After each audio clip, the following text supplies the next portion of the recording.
Magja-jogging kami guys and dito lang kami magpapadrop. Tapos dito kayo? yun. Ay dun banda sa gitna na yan? Sino susundo sa amin? Sige na dun banda sa may semento. Sabi dito sa lang. Diba sobrang lawak? Ha?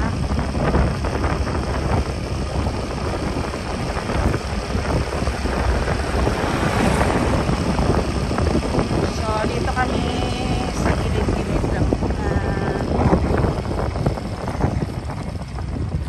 Girl. Hello everyone! Andito kami ni Jam Jam. Naglalakad-lakad kami dito kasi wala kami exercise. So, si Jam Jam nagre-request na samahan ko daw siya. Kasi nga, lagi lang siya sa bahay. So, kailangan naming maglakad-lakad. Total, hindi naman na maaraw. Time check. Anong oras na? Alas 6 na, 6:15. So, malilim na. Nakakatakot na. Oh. Yan. Ayan. So, makikita nyo po dito, sobrang lawak ng lupain. Ayan. Ayan. Sobrang lawak ng lupain dito, guys. Hanggang sa dulo, hanggang doon. Puro subdivision po yan. Okay, may north, may west, may south. Medyo nalilito pa rin ako dito kasi nga wala pa kami 1 taon dito mula nung lumipat. Yan, diba? Nakakatakot din dito kasi wala pang masyadong tao. Pero sa unahan, may mga tricycle.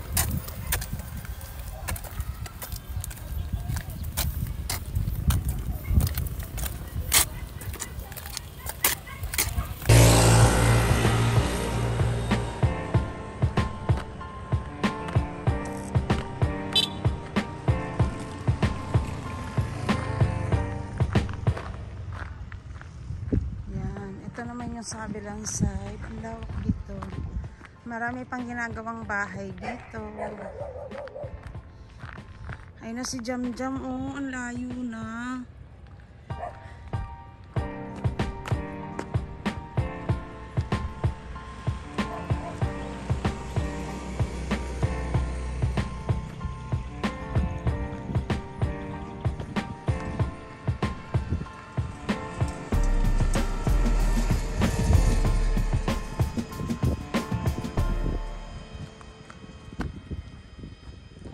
Sobrang tahimik dito guys. Ayan, sarap maglakad. Yung makikita nyo mga subdivision dyan, yan yung bandang likod. Kaya ganyan yung itsura. Kasi ito yung way ng palikod. Meron kasi talagang labasan na papuntang main or pinaka highway. Dun sa kabila. So dun mo makikita yung mga harap ng bahay. So eto, mga likod-likod yan. Ayan. Maganda lang dito. Walang mga bus, walang jeep, ganun. Kaya yung mga private vehicles lang like motor, trike, yun lang, tas tricycle.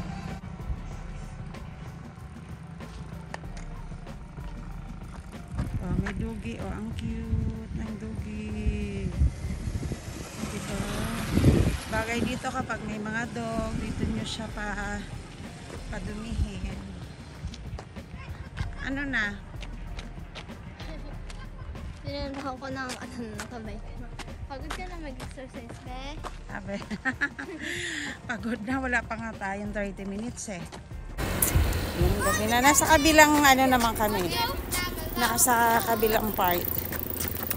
Ano ka na? Jogging na.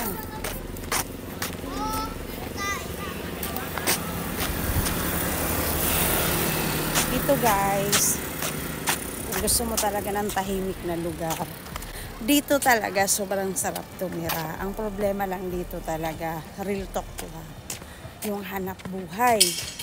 Kasi kung ang hanap buhay mo ay nasa Maynila, malamang mahirap talaga tumira dito.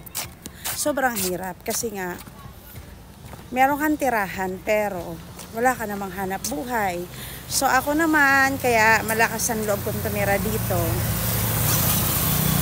Bit-bit ko yung aking hanap buhay, di ba? Kaya kahit pa paano, okay naman kami rito, nakakapag live selling ko. Basta may wifi, ako ay mabubuha.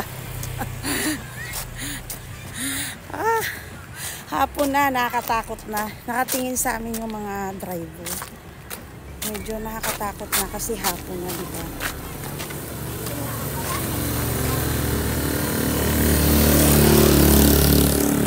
So yung kalsada dito ginagawa pa lang to.